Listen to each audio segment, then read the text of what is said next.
Bonjour à tous, bienvenue dans votre site maths et physique en poche. Dans cette séance, bien sûr, je vais partager avec vous, les étudiants de la deuxième baccalauréat, un exercice en chimie qui concerne bien sûr la détermination du pKa d'un couple acide-base, bien sûr par dosage. Donc vous avez le sujet devant vous, donc c'est à vous de lire le sujet parfaitement d'une façon qui va vous permettre bien sûr de comprendre les données, et ensuite vous allez répondre aux questions posées, et en fin de compte vous allez faire une comparaison de vos réponses avec les miennes. Donc on prépare une solution aqueuse d'acide méthanoïque de concentration C et de volume V.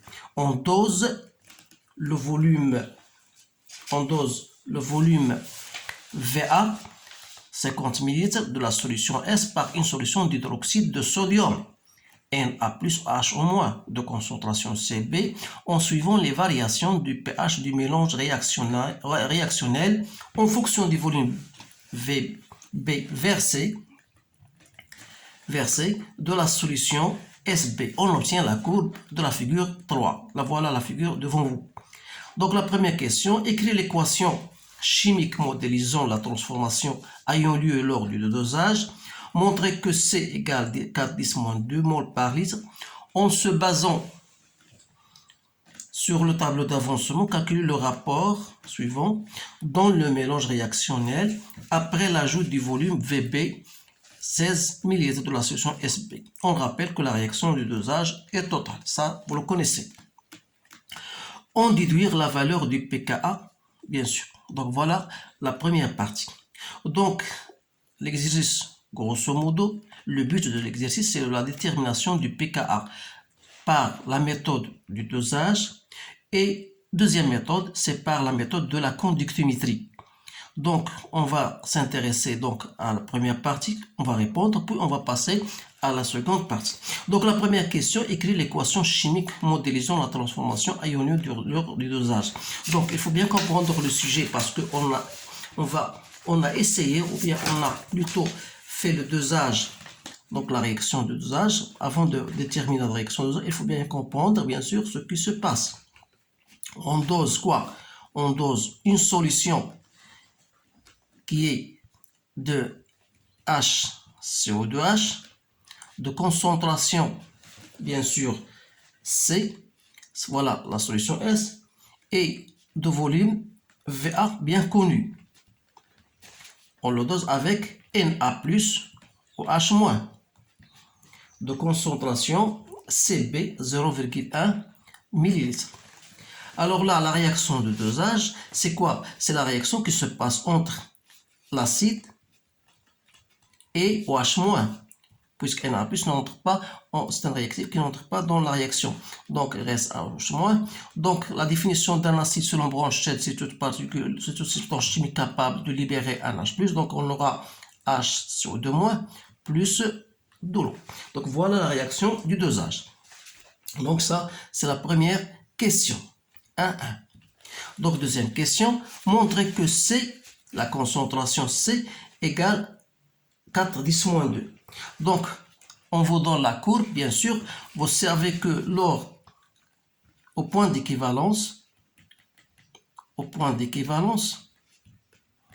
on a bien sûr une relation que vous connaissez tous, c'est que CVA égale à CPVB à l'équivalence. De là, on conclut C qui n'est autre que CPE sur VA. On détermine le volume à l'équivalence à partir de notre courbe là. Vous avez ici 16, donc 2, on monte de 16, 18, donc ça fait 20. Donc on a CB, c'est bien 0,1 que je multiplie par 20 et je divise par VA égale à 50. Donc C, c'est bien 0,04 mol par litre, ou bien on l'écrit 4,10-2 mol par litre. Voilà la réponse à cette question. 1-3. En se basant sur le tableau d'avancement, calculer le rapport. Alors, il faut bien sûr écrire le tableau d'avancement. Donc, on a déjà HCO2H plus H- nous donne HCO2- plus de l'eau. Donc on est parti d'une constante nombre de moles CVA. On a CBVB, donc à l'état initial, à l'état à l'instant T, CVA moins X, on aura ici CBVB moins X, on aura X, bien sûr l'eau est en excès. Alors là, comment on va déterminer ce rapport? Il faut déterminer le rapport HCO2-, c'est quoi? D'après notre relation ici, d'après notre réaction, c'est X sur V, c'est-à-dire V total, c'est-à-dire VA plus VB. Alors que HCO2H n'est autre que CVA moins X sur V. Alors là, comme le volume versé est égal à 16 ml, vous remarquez bien, il est inférieur au volume à l'équivalence. Ça veut dire quoi? Ça veut dire que le réactif limitant, c'est-à-dire qui va se disparaître le premier, est H au moins. Autrement dit, X final, ou bien, oui, X final, ça sera CB VB. Donc, à partir de cela, on aura HCO2- sur, bien sûr, X, c'est pas X final, sur HCO2H n'est autre que, vous faites la division, vous obtenez CB VB sur CVA moins CBVB. Pardon. Donc, CBVB sur, d'après la relation d'équivalence, vous connaissez que CAVA égale à CBVBE. Donc, on va remplacer CVA, c'est CBVBE moins CBVB. Et on va diviser par CB. Ça reste quoi? Ça reste VB divisé par VBE moins VB. Ou bien, si je commence, je divise par VB, de haut et de en bas, j'obtiens VBE sur VB moins 1. Donc, je fais application numérique. Donc, c'est 1 sur VBE, c'est 20 sur 16 moins 1. Ça vous donne 1 sur 20 moins 1, ça, moins 16, c'est 4. Donc, c'est 4 sur 16, ça donne 16 sur 4, donc c'est 4. Donc, voilà, le rapport, c'est 4. Maintenant, on déduire la valeur du pKa. Alors, comment on va déduire la valeur du pKa? Vous avez une relation dans votre cours. Donc, vous avez que pH égale à pKa plus log de HCO2- de la base conjuguée sur l'acide, c'est-à-dire HCO2H. Donc, on va pKa n'est autre que pH moins log de HCO2- sur HCO2H. Alors, le pH, c'est quel pH on va définir? C'est le pH au moment où on a versé 16 ml. Donc, regardez bien, vous avez 16 ml. Lorsqu'on verse ce volume-là, je dois faire cette projection orthogonale pour déterminer le pH en ce point-là. Donc, vous savez, il y a une seule gradation. Donc, pour obtenir le pH, qu'est-ce que je dois faire? Je sais qu'entre 0 et 2, il y a 5 gradations. Ça veut dire que chaque gradation vaut 0,4. Donc, 0,4, je l'ajoute à 4, ça donne 4,4. Il faut bien comprendre ces choses-là parce que ce sont les choses les plus difficiles pour les étudiants. La plupart des étudiants ne savent pas comment déterminer exactement une valeur à partir d'une courbe. Alors, je répète, donc pour déterminer cette valeur-là, je sais qu'entre 0 et 2, il y a 5 gradations, comme vous voyez. Donc, je divise 2 par 5, ça me donne 0,4. Donc, puisque je trouve à la première gradation qui dépasse le 4, ça veut dire 0,4 plus 4, donc 4,4. Donc, le pH ici, c'est 4,4, moins log du rapport que j'ai trouvé, c'est 4. Donc, je trouve pH, c'est quoi? J'ai trouvé, donc vous faites votre application numérique, votre calculatrice, à l'aide de votre calculatrice, je trouve 3,8. Donc ça, c'est le pKa. Donc c'est 3,8. Donc voilà, ça c'est une méthode. Je vais vous proposer une seconde méthode. Donc une seconde méthode. Donc voilà une seconde méthode. Là aussi vous le connaissez dans votre cours. C'est que lorsqu'on verse un volume VB égal à 1 demi VB à l'équivalence, alors dans ce cas, le pH égale à pKa. Donc le pKa n'est autre que, pour le savoir, il faut le déterminer à partir de la courbe, mais en considérant un volume VB égal à la moitié de le volume à l'équivalence. Comme le volume à l'équivalence était égal à 20, donc je dois chercher le volume, le demi égal, ça veut dire 10. Donc 4, 6, 8, 10. Voilà, 10. Donc ça correspond à combien? Ça correspond ici à voilà, première, 2, 3, 4,5 gradations au-dessus de 2. Donc je dis 4,5. Donc 4,5 gradations. Et comme chaque gradation vaut 0,4, et en plus de ça, vous avez 4 gradations au-dessus de 2. Donc je dois ajouter 2. Donc ça, c'est la valeur de pH qui va me donner, donc c'est bien 3, je trouve c'est bien 3,8. Donc ça, c'est une deuxième méthode que vous pouvez utiliser soit dans cet exercice, soit dans un autre exercice. Maintenant, on va passer maintenant à la seconde façon de déterminer le pKa à l'aide de la méthode conductimétrie.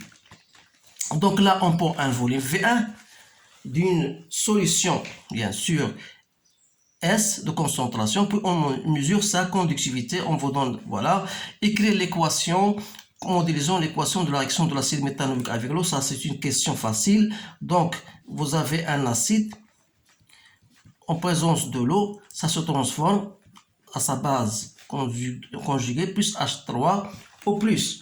Donc, si je voudrais chercher, bien sûr, le tableau d'avancement, c'est V1, donc c'est V1 moins X, ça c'est en excès. Donc j'aurai X. Voilà, donc X final. Voilà la première question. Trouver l'expression de l'avancement final en fonction de ça. Donc X final, vous savez, X final c'est quoi? C'est le nombre de H3+, c'est-à-dire la concentration fois le volume que j'ai, c'est-à-dire V1. D'autre part, je sais que sigma,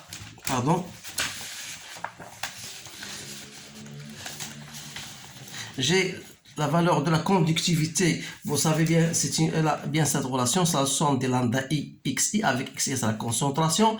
Donc, sigma pour nous, c'est lambda de H3 au plus, la concentration de H3 au plus lambda de HCO2-, la concentration de HCO2-, puisque la concentration de H3 plus égale à la concentration de H3 d'après le tableau de variation. Donc, j'écris A lambda de H3 plus lambda de HCO2-, la concentration de H3 au plus.